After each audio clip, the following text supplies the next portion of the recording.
지난 주일에 이어 우리 계속 이사야의 말씀을 살펴보게 됐습니다. 목마른 자들아 물가라 나오라.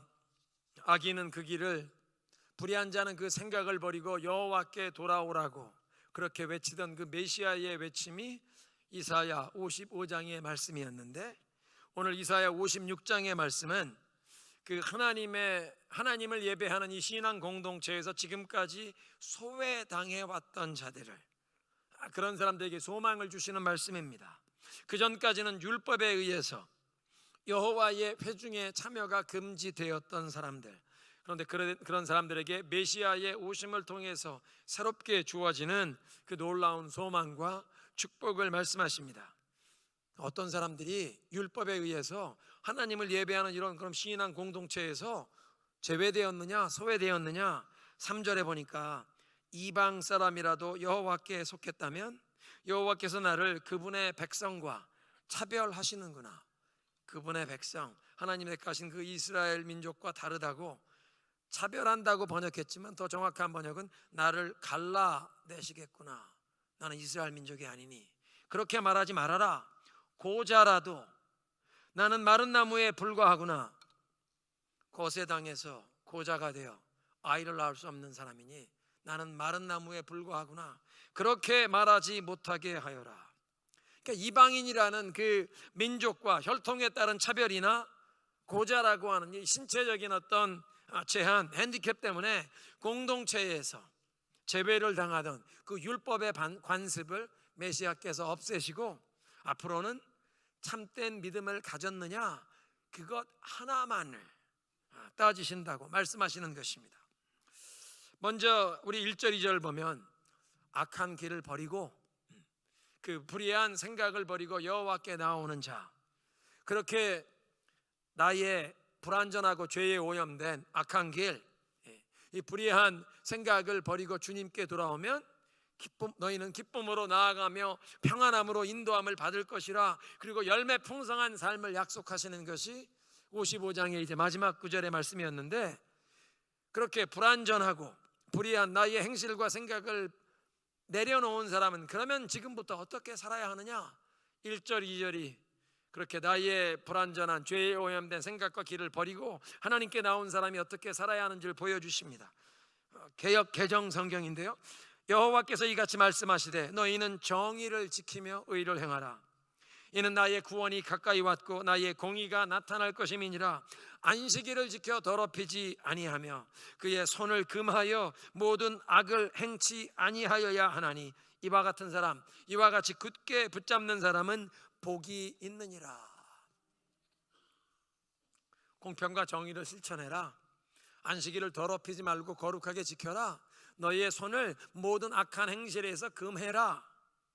그러니까 이 참된 신앙을 가진 사람은 신행일치, 입술로 고백하는 신앙과 나의 살아가는 삶의 모습, 행실이 일관성 있게 일치되어야 한다. 말로만 하나님을 믿습니다. 하나님, 나의 허물 많고 불완전한 나의 이 길과 생각을 내려놓고 하나님의 그 완전하고 의로우신 하나님의 지혜, 그 하나님의 사랑, 하나님의 그 능력을 의지하여 힘입어 살기 원합니다. 말로만, 입으로만 말하는 것이 아니라 행실로, 나의 삶의 모습으로 공평과 정의를 실천해라. 안식일을 더럽히지 말고 거룩하게 지켜라. 그리고 모든 악한 일에서 손을 금하라 명하십니다. 그렇게 말씀하시는데, 여러분 함께 오늘 성경을 읽으시면서 혹 느끼셨을지 모르겠는데 2절, 4절, 6절에 3번씩이나 안식일을 더럽히지 않고 거룩하게 지켜라.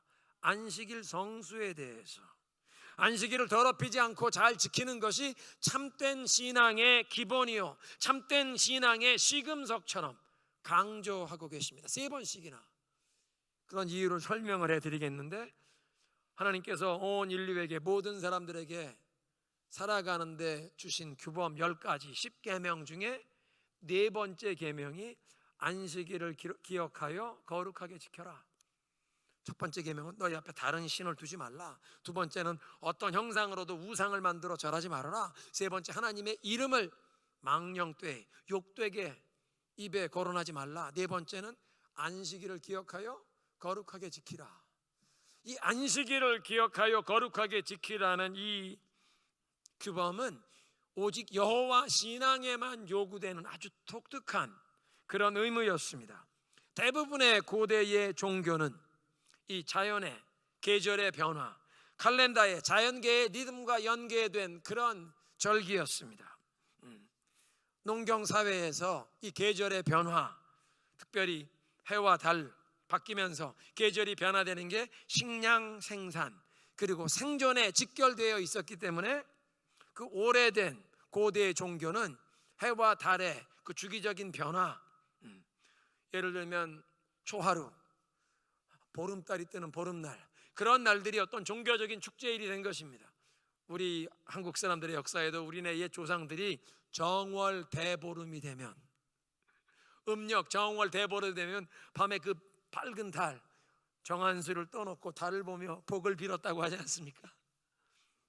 바벨론 사람들, 메소포타미아에도 보름달이 뜨는 보름날에는 왕이 신과 화해하는, 화목해지는 것을 위한 의식, 제식을 거행했다는 것입니다. 그렇지만 그 보름날 왕이 신전에 가서 신과 화목하게 되는 제사를 거행하지만 일반 사람들이, 백성들이 노동을 쉬는 휴일은 아니었습니다. 메소포타미아 지역에는 길한날, 흉한날이 있었는데 우리 한국 사람들도 뭐 점쟁이를 찾아가서 날을 받아와야 된다고 하는데, 메소포타미아 지역에도 무슨 길한날, 흉한날이 있는데 그 길한날, 흉한날 어떤 문헌을 보면 매달 7일, 14일 이 7자가 들어가는 날이 흉한날이다. 그런데 여호와께서 명하신 안식일은 한 달에 30일, 뭐 1월 7일, 몇 월 며칠이냐는 전혀 상관이 없이 매 7째 날마다 안식일로 기억하여 그날을 구별하여 거룩하게 지켜라. 일을 하지 말고 하나님께 예배하는, 안식하는 날로 삼으라. 매우 독특한 제도였습니다. 이런 독특한 규정 때문에 바벨론 포로 시대에는 이 사람이 여호와 신앙을 지키는 사람이냐 아니냐 하는 가장 두드러진 표시가 매 7일마다 안식일이 돌아오는데 그 안식일을 거룩하게 지키느냐, 그것이 여호와 신앙을 가진 사람인지를 구분하는 표시였습니다. 세계 여러 나라에서 바벨론에 포로로 끌려와 사는데, 또 그렇게 포로로 끌려온 사람들만 아니라 제국의 수도에 오면 더 경제적인 기회가 많겠다고 생각해서 여러 가지 이유 때문에 사람들이 바벨론에 몰려와 사는데, 세계 각처에서 몰려와 사는 사람들 가운데 여호와를 예배하는 사람들만 매 7일째가 되면 가게 문을 닫고 장사를 그만하고 그날은 나오지를 않습니다. 쉬면서 하나님을 예배하는 날이라는 것입니다. 사실 이스라엘 사람들은 그 바벨론 왕 느부갓네살의 군대가 예루살렘을 포위하고 정복한 주전 568년에 예루살렘 성이 함락되면서 성전이 불에 타버렸습니다. 성전이 완전히 파괴되니까 이제 성전에서 하나님 앞에 제사를 드릴 수 없는, 성전 예배가 불가능해진 시대가 되었습니다. 성전에서 제사를 드릴 수 없다면 어떻게 하나님을 예배하느냐? 모두 가정에서 매 7일마다 안식일이 되면 저녁에 온 가족들이 함께 모여 그 안식일 날 해가 지는 시간이 되면 온 가족들이 이제 이 샤밧 디너, 한번 따라하겠습니다. 샤밧. 여러분 주변에 이 유대인들이 있으면 샤밧을 아직도 지키는 사람들이 있을 것입니다. 샤밧, 안식일 디너가 이제 그 안식일 날 제일 좋은 그릇을 내놓고 제일 좋은 음식을 해 먹을 수 있는 그런 음식을 해서 제일 좋은 옷을 입고 온 가족이 식탁 주변에 둘러앉아서 해가 지는 일몰 시간을 기다립니다. 해가 지는 시간에 어머니가 촛불을 켭니다. 아버지가 축복 기도를 합니다. 이 샤밧 디너가 가정 예배입니다. 온 가족이 함께 하나님을 예배하면서 영적으로, 정신적으로, 또 육체적으로 새 힘을 얻도록 쉬면서 재충전을 받고, 또 우리가 하나님께 속한, 우리는 하나님을 섬기는 백성이라, 하나님의 언약 백성, 하나님의 그 축복의 약속을 받은 백성이라고 그것을 기뻐하고 감사하며 우리는 하나님을 섬기는 백성이라는 자신들의 정체성을 다시 한번 확인하는 시간입니다. 그러니까 안식한다는 것은 다른 사람들은 다 장사하는데 가게 문 여는데 당신들은 왜 오늘 우리의 힘과 노력으로 수고함으로 사는 것이 아니라 우리는 하나님이 공급하여 먹고 사는 것입니다. 당신이 아침에 나가서 가게 문 열었잖아. 내가 아침에 일어날 수 있는 건강, 호흡을 주신 것도, 내가 일할 수 있는 직장, 일터를 주신 것도 하나님이 주신 것입니다. 그러니까 나는 내가 열심히 일하는 것 같지만 근본적으로 하나님이 공급해 주시고 하나님이 먹여주시는 은총을 힘입어 삽니다. 안식일을 지킨다는 것은 다른 사람들이 열심히 일하는데 그날 일하지도 않고 하나님 앞에 예배하는 날로 삼는다는 것은 나는 하나님이 먹여주시는, 하나님의 공급하시는 은총을 힘입어 삽니다 고백하는 것입니다. 여러분, 우리가 안식일을 6일 동안 세상에서 열심히 일하다가 위켄드, 주말이 되어 쉬는 날 이렇게 나와 예배한다고 생각하시는데, 창세기 1, 2, 3장을 읽어보면 하나님께서 천지를 창조하실 때 사람을, 온 이 우주 만물을 다 만드시고 식물, 동물 다 만드신 다음에 6일 제일 마지막에 사람을 만드시는데, 아담을 만드신 다음에 아담이 맞이한 첫날이 안식일입니다. 아담을 만드시고 에덴 동산에 동산직이라는 그런 사명을 주셨는데, 아담을 만드셔서 첫날부터 동산에서 일하게 하신 것이 아니라 아담이 만들어진 첫날 눈을 뜨고 나니까 오늘은 안식일이다, 아무것도 하지 말고 하나님이 다 준비하신 이 온 천하의 축복을 받아 누려라, 하나님이 너의 모든 필요를 공급하시는 걸 마음껏 받아 누리고 하나님의 그 은혜를 힘입어서 월요일부터 동산지기에 너의 사명을 감당해라. 그래서 여러분, 달력을 보십시오.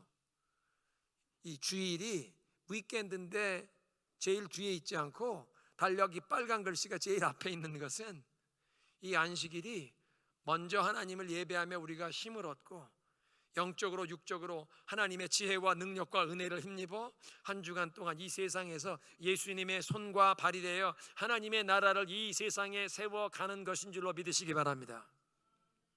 그게 안식일을 지키는 것입니다. 그래서 유대인들이 오늘까지 하는 유명한 말이 있습니다. 우리가 안식일을 지킨 것이 아니라 안식일이 우리를 지켜주었습니다. 1948년 5월 24일 이스라엘이 독립을 선언할 때 2000년 동안 세계 곳곳에 뿔뿔이 흩어져 자기 나라도 없던 사람들이 어떻게 나라를 다시 세웠느냐, 2000년의 역사 동안 역사의 무대에서 사라져버린 민족이 얼마나 많은데 나라도 없이 세계 곳곳에 흩어져 있던 이스라엘 사람들이 어떻게 자기 나라를 세웠느냐, 자기들이 안식일을 지킨 것이 아니라 안식일이 우리를 지켜주었습니다. 매 7일마다 각 가정에서 하나님을 예배하는 샤밧 디너를 통해 우리는 하나님의 백성이다, 하나님이 우리를 먹여주신다는 그런 믿음을 고백하며 자자손손에게 이 여호와 신앙을 대물림했더니 2000년 동안 나라도 없던 민족이 다시 나라를 되찾더라. 이런 배경 때문에 바벨론 포로들이 예루살렘으로 돌아온 뒤에 주전 6세기인데요 그때부터 예수님 당시까지도 이 안식일을 잘 지키느냐, 그것이 여호와 신앙의 가장 중요한 규범으로 여겼습니다. 예수님을 트집 잡은 것도 바리새인들이 안식일을 지키지 않는다, 그 안식일을 거룩하게 구별되어 지키는 것이 신앙의 가장 중요한 기본이라고 여긴 것입니다. 그러니까 이 이사야 56장에 하나님을 전심으로 섬기고 하나님을 예배하는 이 참된 신앙을 가진 기준을 안식일 성수라는 문구로 이 3번씩이나 강조하며 표현했습니다. 지난 주일 메시지에 우리 인간 영혼의 근본적인 목마름, 그 영혼의 목마름이 사실은 하나님을 향하는 것이요, 우리도 다윗 왕처럼, 다윗 왕이 하나님, 목마른 사슴이 시냇물을 찾아 헐떡이듯 내 영혼이 주님을 목말라 합니다.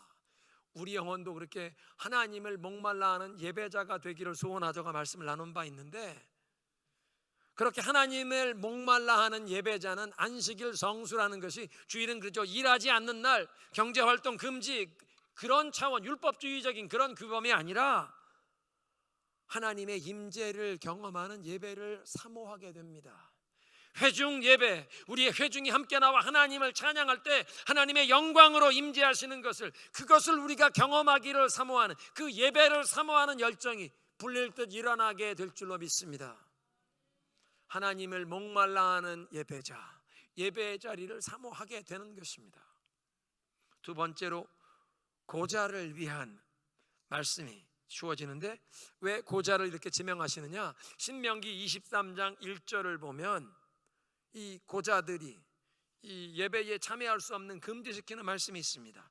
남근을 상하게 하거나 배여 거세된 자는 아무도 여호와의 총회에 들어올 수 없느니라. 전쟁에서 부상을 당하거나 이러다가 사고를 당해서 고자가 될 수도 있었겠지만, 신명기 23장 1절 말씀이 금하시는 것은 고대 사회 그 우상 숭배하는 이 이방인들의 의식 가운데 남성 무당, 남성 이 거짓 제사장이 스스로 고자가 되는 의식을 하는 그런 이방 종교도 있었고, 남미에도 있었고, 아프리카 세계 곳곳에 이런 관습이 있었고, 하나님이 특별히 금하시는 것은 고대 사회 수많은 나라에서 행하던 왕궁에서 내시 환관이 되는 사람을 고자로 만들던 것을 하나님의 백성인 이스라엘에서는 금하신 것입니다. 많은 나라에서 왕의 후궁들, 왕의 여인들, 고대 근동 지역에서는 이걸 하렘이라고 불렀는데, 무슬림들도 오랫동안 이 하렘 제도를 사용했습니다. 하렘이라고 부르는 왕의 여인 후궁들을 고자가 된 환관, 내시에게 맡겼습니다. 고자는 결혼을 하여 가정을 이룰 수 없고 자녀를 낳을 수 없었기 때문에 왕을 섬기는 직무에만 집중할 수 있었고, 또 왕에서 일어날 수 있는 많은 음모에도 가정을 가진 다른 일반 신하들보다 음모에 가담할 가능성이 훨씬 적었는데, 자기가 권세와 재물을 취해도 그걸 대물림해 줄 자녀가, 자식이, 가족이 없기 때문입니다. 그런 이유 때문에 세계 여러 왕국마다 멀쩡한 사람을 고자로 만들어서 환관, 내시로 삼았는데, 아수르 제국, 북왕국 이스라엘을 정복했던 아수르 제국, 그 아수르 제국을 무너뜨리고 나중에 남왕국 유다를, 예루살렘을 정복하게 된 바벨론 제국, 바벨론을 무너뜨리고 역사에 등장한 메데 파사, 페르시아 제국도 다 이 환관, 고자들을 내시로 사용했습니다. 그래서 페르시아 제국 같은 경우에는 자기들이 정복한 나라에서 1년에 한 번씩 조공을, 속국에서 조공을 바칠 때 금, 흔, 보화만 바치는 것이 아니라 똑똑한 소년들을 골라서 보내야 했습니다. 똑똑한 소년들, 건강한 소년들을 조공으로 나라에서 바치면 페르시아 수도에서 그들을 왕립 아카데미에 넣고 고자를 만들어서 페르시아 말과 규범을 다 가르쳐서 왕궁에서 필요한 국무에 이들을 등용할 수 있도록 멀쩡한 젊은 소년들, 똑똑한 소년들을 자기들이 점령한 속국에서 바치도록 명했다는 것입니다. 마치 고려 시대에 원나라가 몽골이 한반도에 와서 한반도를 점령했을 때 고려의 수많은 여인들이 몽고에 며느리로 팔려가지 않았습니까? 바쳐야 하지 않아서, 그런 것처럼 멀쩡한 똑똑한 소년들을 이 제국들이, 그 제국의 통치자들, 정복자들의 욕심 때문에 약자를 거세하여 고자로 만들어서 왕궁에서 봉사하게 만들던 관습을 생명의 주인이 되시는 하나님께서 당신의 백성들 이스라엘에서는 이런 것을 금하는 것이 신명기 23장 1절 말씀의 배경입니다. 그런데 바벨론의 포로로 끌려간 이스라엘 백성들 중에 자기 의사에 상관없이 고자가 된 사람들이 있습니다. 똑똑한 건강한 젊은 소년들인데, 이 정복자들이 얘 똘똘하네, 데려가 왕궁의 왕립 아카데미에 집어넣고 거세하여 고자로 만들고, 너는 나중에 여기에서 섬겨라. 가정을 이룰 수 없는, 여러분, 이것이 얼마나 큰 슬픔과 충격적인 일인지. 이스라엘 사람들에게는 아브라함의 하나님, 이삭의 하나님, 야곱의 하나님을 섬기기 때문에 그 여호와 신앙과 가정, 이것이 연결이 되어 있습니다. 내가 누구인가 자이해도 나는 아브라함의 하나님, 이삭의 하나님, 야곱의 하나님을 섬기는 사람, 내가 이 하나님을 섬기는 신앙으로 이제 가정을 이루고 자녀, 손자들을 얻어서 자자손손 하나님을 섬기는 이 신앙을 전수해야 하는 것을 자기의 사명으로 하는데, 자기의 의사와는 상관없이 정복자들에게 붙잡혀가서 고자가 되어버린, 나는 여호와의 총회에 들어갈 수도 없네. 여러분, 그 슬픔, 그 고통을 상상이나 가십니까? 이 말씀을 공부하면서 생각해 보니까 다니엘과 사드락과 메삭과 아벳느고도 혹시 왕립 아카데미에서 고자를 만들었나? 다니엘이 4명의 왕조가 바뀌는데도 4명의 왕을 섬겼는데, 그 여러 가지 음모와 경쟁, 이 세력 다툼이 치열한 그 왕궁에서 왕이 4번 바뀌고 왕조가 바뀌는데도 살아남아서 재상으로 섬길 수 있었다. 얼마나 많은 라이벌들이 다니엘을 흠을 잡아서 그를 어떻게 하면 고발할 수 있는지, 모함할 수 있는지 아무런 허물을 찾을 수 없었는데, 그 사람의 그 종교 신앙에 관한 것 아니면 허물을 찾을 수가 없다. 가족이 있었다면 사모님께 예물을 드린 걸 뇌물이라고 얘기하고, 자녀들에게 편리 봐준 거를 이건 권력형 부정을 한 거라고, 여러 가지 꼬투리를 잡을 수 있을 터인데 4번이나 왕이 바뀌는데도 아무도 투집 잡을 게 없었던 것 보면 다니엘이 가족이 없었나? 느헤미야도 혹 환관이 되었었나? 왕의 생명을 책임지는, 왕의 컵을 맡은 사람, 누가 독을 음료수나 음식에 섞지 않나? 그 왕의 생명, 목숨을 책임지는, 왕이 가장 신뢰하는 왕의 특별 보좌관, 왕의 잔을 책임지는 자, 아니 그걸 어떻게 자기 페르시아 민족도 아니고 전쟁 포로로 끌려온 유대인이 그 일을 감당하게 되고, 왕의 가장 큰 신임을 얻어서 나중엔 왕한테 나를 예루살렘의 총독으로 임명하여 보내주십시오. 어떻게 그런, 성경에 기록되어 있지 않지만 충분히 가능한 얘기입니다. 바벨론의 포로로 끌려갔던 하나님의 백성들 가운데 하나님을 섬기는 신앙이 있는데 자의에 전혀 상관이 없이 정복자들이 그들을 뽑아다가 이 젊은 소년을 고자로 만들어 더 이상 가정을 이룰 수 없고 자녀를 낳을 수 없고 여호와의 총회에도 들어갈 수 없다는 그런 상실감, 큰 고통을 가진 자들에게 하나님이 이렇게 말씀하십니다. 여호와께서 말씀하신다. 고자라도 내 안식일을 지키고 내가 기뻐하는 일을 골라서 하며 내 언약을 단단히 붙들기만 하면 내 성전과 내 성벽 안에서 기념비를 세워주고 아들과 딸에게 물려주는 것보다 더 좋은 이름을 주리니 내가 그들에게 영원히 잊혀지지 아니할 이름을 주리라. 율법의 규정 때문에 여호와의 총회에 참석을 할 수 없다는 것은 예배에 참석도 할 수 없다.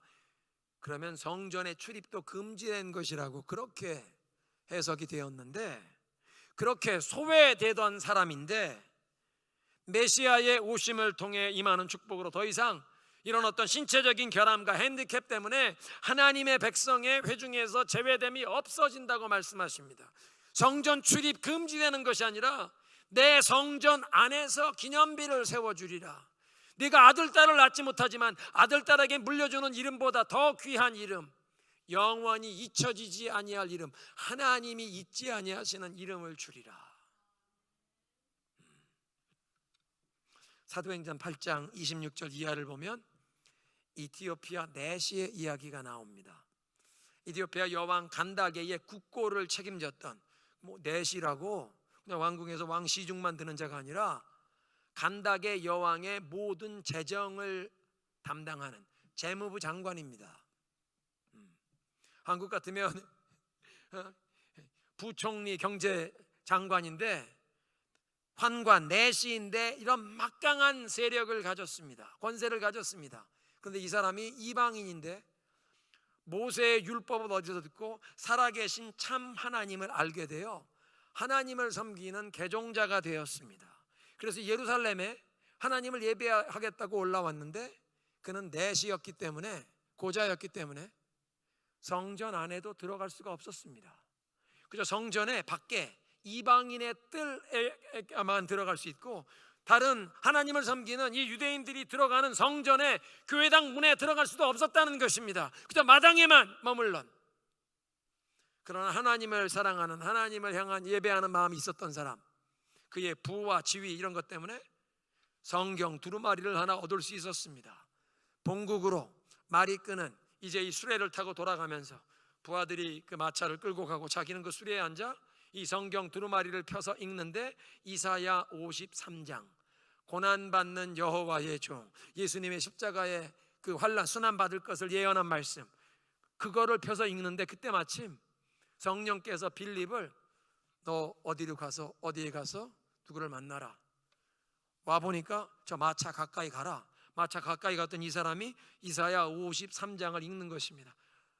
나는 벌레요 사람이 아니다. 사람들이 나에게서 얼굴을 가린다. 나의 흉한 모습, 사람들이 나의 이 부끄러운 모습을 다 눈을 뜨고 보나이다. 이걸 막 읽는데, 실례합니다, 그 읽는 글을 이해하십니까? 누가 나에게 이것을 뜻을 풀어주는 사람이 없으니 어떻게 알겠습니까? 여기 올라오시오. 이 선지자가 자기에 대해서 얘기를 하고 있습니까? 다른 사람을 얘기하는 것입니까? 그것은 여호와의 고난받는 종, 하나님의 어린 양으로 오신 예수 그리스도에 대한 예언입니다. 그리스도에 대한 복음을 그 이사야 53장으로 시작해서 그에게 설명했습니다. 이 내시가 복음을 받아들입니다. 가다가 물이 있는 곳에 마차를 세워라. 나 예수 믿고 세례 받겠습니다. 즉석에서 물로 내려가 세례를 받고 물에서 올라오는데 하나님의 성령이 빌립을 어디로 데려가 없어지고, 이 예수를 믿고 세례를 받은 사람 마음에 기쁨이 충만하여 본국으로 돌아가서 많은 사람들에게 복음을 전하고 교회를 세웠는데, 그것이 2000년이 지난 지금까지도 이티오피아 교회가 돼요. 그 이티오피아 내시의 믿음의 후예들이 아직도 예수 그리스도를 예배하는 줄로 믿으시기 바랍니다. 이사야 56장 4절 5절에 그 예언이 이 이티오피아 내시 고자된 사람에게 성취가 되었습니다.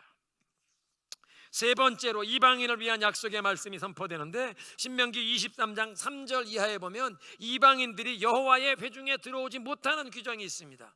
모압 족속과 암몬 족속은 10대 후손까지로도 여호와의 총에 들어오지 못한다. 왜? 하나님의 백성들이 애굽에서 이집트를 떠나서 약속의 땅을 향해 오는데, 암몬 족속, 모압 족속들은 사실은 아브라함의 조카 롯의 후손들이니까 사실 먼 친척벌이면 그렇게 광야를 거쳐온 사람들을 물을 떠서 빵을 가지고 너희들을 환영해 주어야 하는데 너희들 길도 지나가지 못하게 막고, 뿐만 아니라 발람이라고 하는 거짓 주술사를 불러다가 너희들을 저주하려고 하고, 너희들 하나님을 섬기는 것보다 이 음란한 일을 통해 바알 부올에 참여하게 해서 하나님의 진노가 임하게 했던 그런 일 때문에 앞으로 모압 족속들은 자손 10대가 되어도 여호와의 총에 못 들어온다. 그들의 평안을 구하지 말라.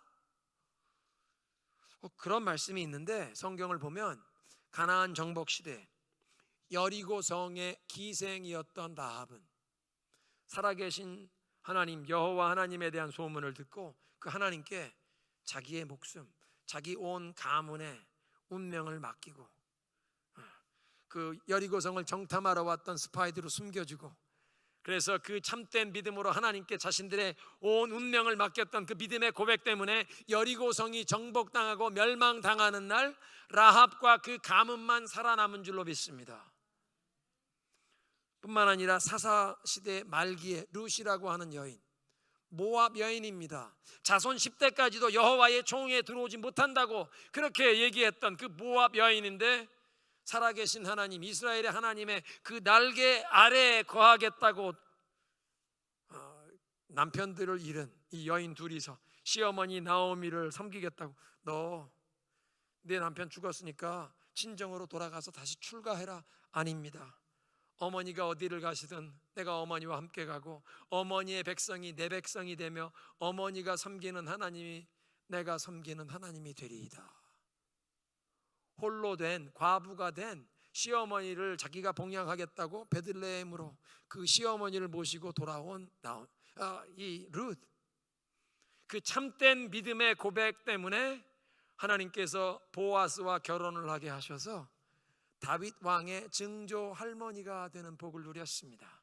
다윗 왕의 증조 할머니만 된 것이 아니라 마태복음 1장을 보면 아브라함과 다윗의 자손 예수 그리스도의 족보에 포함되는 4명의 여인의 이름 4밖에 없는데 그 중에 이 룻이라고 하는 모압 여인, 이방 여인의 이름이 들어간 것입니다.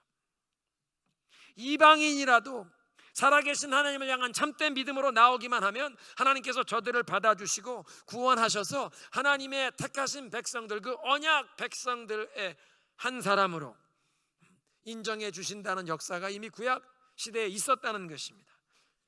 그래서 이제 메시아의 오심으로 민족과 혈통에 의해 구별하고 차별하는 것은 없애시고 참된 믿음으로 행하느냐, 그것만 하나님이 보신다. 6절, 이방 사람이라도 여호와께 속하고 나 여호와를 섬기며 여호와의 이름을 사랑하고 내 종이 되어 안식일을 지켜 더럽히지 않고 내 언약을 지키기만 하면, 다시 한번, 안식일을 성수한다는 말로 표현되는 참된 신앙, 진정 하나님을 사랑하고 그 하나님의 말씀을 지켜 행하는, 그래서 이 안식일 하나님을 목말라 하는 예배자로 하나님을 예배하는 날로 그렇게 삼는 사람은 그런 자들의 예배를 하나님이 기꺼이 받으시고 그런 예배자들에게 기쁨을 주신다. 7절, 내가 그들을 나의 거룩한 산으로 데려와 내 기도하는 집에서 그들을 기쁘게 할 것이라. 그들이 내 제단에서 바치는 번제물과 희생 제물을 내가 기꺼이 받을 것이라.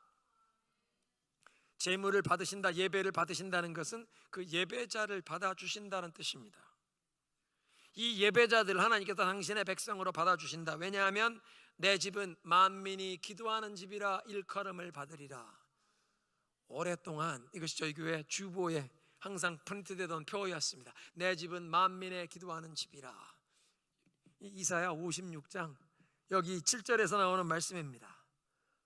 만민이, 어떤 민족과 혈통에 이제 구별하지 않고 참된 믿음으로 나오는 자, 그 어떤 민족이든 하나님이 그들의 예배를 받으신다. 그들의 기도를 들으신다. 하나님을 사랑하고 목말라 하는 그런 예배자들의 예배를 하나님이 받으시고 기쁨을 주신다. 마지막으로 본문 8절은 하나님께서 예루살렘을 회복시키시는 목적을 말씀하시는데, 바벨론에서 포로 생활하던 이스라엘 사람들만 구원하여 포로 귀환시키는 게 아니라 전도와 선교를 통해서 세상 모든 민족이 살아계신 하나님께 참된 믿음으로 나와 하나님을 예배하기를 원하신다는 것을 밝히십니다. 8절, 쫓겨난 이스라엘 사람들을 모으시는 주 여호와의 말씀이다. 포로되어 바벨론에 여러 나라에 끌려갔던 그 이스라엘 사람들을 다시 이제 포로 귀환하게 하시는, 돌아오게 하시는, 그 쫓겨난 이스라엘 사람들 다시 돌아오게 하시는 주 여호와의 말씀이다. 내가 이미 모은 사람들 외에 더 많은 사람들을 또 모으리라. 대부분의 성경학자들은 이 이사야 56장의 말씀은 55장까지는 이제 곧 포로 귀환의 구원의 날이 온다. 그런데 이 56장부터는 포로 귀환하여 예루살렘에 이제 이 성전을 세우기 전까지, 그러니까 주전 537년경부터 520년까지 사이에 있던 사람들에게 이 56장의 말씀을 주는 것이라. 이미 포로들이 귀환하여 예루살렘에 모여진 사람들이 있는데 더 많은 사람들을 모으겠다. 누구를? 세상 모든 민족 가운데 참 믿음으로 하나님께 나올 구원받을 백성들을 하나님께서 민족과 혈통을 구별하지 않으시고 불러 모으시겠다, 그런 뜻입니다. 1절부터 8절을 연결해서 우리가 하나님께서 왜 예루살렘을 회복시키시느냐 그 목적을 보면, 고자와 이방인을 포함하여 자기의 뜻과 의지 때문에 고자가 된 것이 아니라 삶의 어떤 상황 때문에 전쟁에서 부상을 당했거나 뭐 일을 하다가 사고를 만나거나 또는 이렇게 피정복민 작은 약소 국가의 백성으로 강대국에 끌려가서 자기의 뜻에 상관없이 고자가 되었던 이런 핸디캡을 가진 자들, 율법의 규정 때문에 그런 사람들이 여호와의 총회에 들어올 수 없었다는 이런 핸디캡이나 또는 이 이방인이라고 하는 민족과 혈통에 따라 구분하던 이 율법의 모든 차별을 메시아께서 없애시고 이제 그들을 환영하신다. 소외된 자들을 환영하신다 말씀하십니다. 더 많은 사람들, 세상 모든 민족 가운데 참된 믿음으로 나오는 자들은 어떤 장애 또는 어떤 민족, 어떤 배경을 가졌든 차별 없이 주님이 받으시고 환영하신다. 에베소서 2장 12절 이하의 쉬운 성경입니다. 여러분이 하나님을 알지도 못하고 살았던 과거에 이제 예수 그리스도 안에서 그리스도의 보혈로 인해 하나님께 가까워졌습니다. 그리스도를 통해 평안을 누리고 유대인과 이방인이 그 안에서 하나가 되었습니다. 예수님께서 유대인과 이방인 사이를 갈라놓던 벽과 같은 율법을 없애버리시고 이 둘이 그리스도 안에서 하나가 되게 하셨습니다. 하나의 새로운 백성, one new humanity. 유대인이나 이방인이나 차별 없이 그리스도 안에서 하나님을 예배하는 한 백성이 되게 하신다. 이런 놀라운 축복 때문에 유대인이 아닌 저와 여러분도 살아계신 참 하나님을 섬기게 된 줄로 믿습니다. 오늘 메시지를 정리합니다.